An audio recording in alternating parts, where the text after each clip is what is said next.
Welcome to Fran's Friends. I'm going to do a fun video for this afternoon.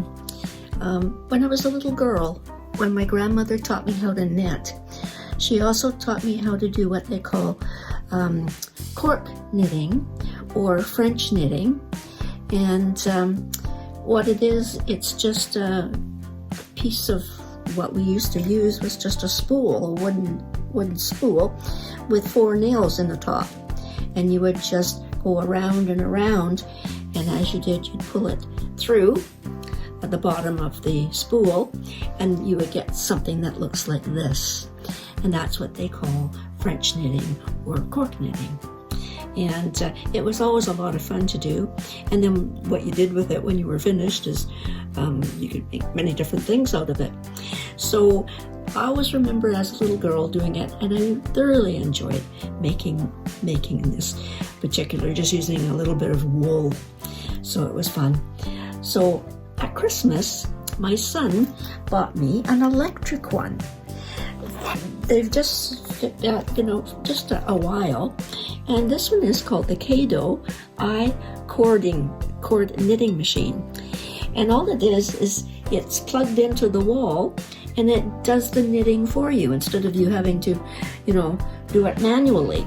So I was quite taken with it and thought, okay, what kinds of things do they do with it? And what you see a lot is people using wire, and they shape the wire into animals or ornaments and stuff, or names for children's rooms. And I thought, wow, that's kind of cool, but I don't have any grandchildren, and I don't make stuff like that for sale but how can I incorporate using this neat little machine, my iCorder, into my own crafting passion? So what I did to try it out, to get used to it, at Christmas time, I made some white and red cording on my new machine, and this is what I came up with. And this is a very January Christmas ornament for my Keeping Christmas Alive advent calendar. So that turned out really quite cute, and I thought, I've used my machine and I've utilized it, so what else can I do with it? So and you have to practice with it to get it to work. It takes a little time to get used to it. And this is what has come out of the machine at present. And this is the cording that I've done for a project I'm working on now. So let me just show you what it looks like when it's working. You have to make sure, in the pictures and the videos that I've watched, they sort of start it and leave it. Well, I don't think you can do that because it sometimes gets caught and stops working. So I turn the machine on, and this is what it looks like. Very simple. Just goes around and around, and you just plug it in. It's got a little USB thing on it, and there's your cording. Now, it took me a while to get, wool that wouldn't get caught in it, so it was a little fiddly at first, but I think it works like a charm. So I'll sit and, it doesn't take any brains to do it, so I'll sit and just watch it and just make sure that the threads are loose so that it doesn't get caught anywhere. So that's my iCording machine. So I'll just turn it off, and I'll just explain some of the others. See here we're getting a longer cord, and this little piece on the bottom is a weight so that it will pull it down as it goes around. So very simple little machine. It certainly does save an awful lot of time from using the old method of taking your wool over the top of your nail and pulling it down this way. So kind of neat. So, and I am utilizing it quite a bit. So what do I do with it, with my particular crafting program? So I did Ellie the Elephant, which is on my website. And what I did was I made this gray cording.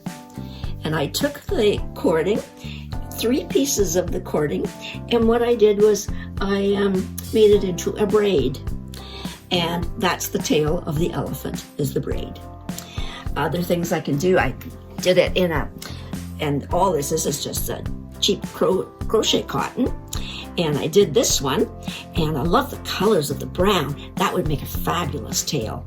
Well, I was even playing around with it, thinking maybe you could use it for ears. If you used felt on the back of it, just glued the felt piece on the back, and you could use, that would make kind of neat looking ears. Flowers, all kinds of different things. But what I am using in this particular case, with this particular yarn that I'm using, and this was off of my loom, is I'm working on my Masterclass horse project, and it calls for a mane and a tail. So what I did was I took 2 or 3 different colors of this material, this thread, and I just did it, lots and lots and lots of them, and then I cut them into strips. And this is what the cord looks like, just like this. But then what I did do is I wanted to spruce it up a bit, and I took some really neat sort of fuzzy wool, and I incorporated that wool into the top of and just tied it. So this is just one strand of what is going to be my horse's tail and mane. So here's another piece, and you just gather them along, and that's what it's going to look like. And then each of the cords are different colors. I've got about 3 or 4 different colors of the cording, and then the same cutting all these 2 pieces of the wool per cord. So that's what the tail's doing. So this is what I've come up with, and it's just a whole mound of this. And I love the colors, and I'm really excited to incorporate the iCording machine into my horse project for my masterclass. So there you go. Different ways of using it. I think of other ways that I can incorporate using the tool, and I'll let you know what we come up with. So thanks for watching.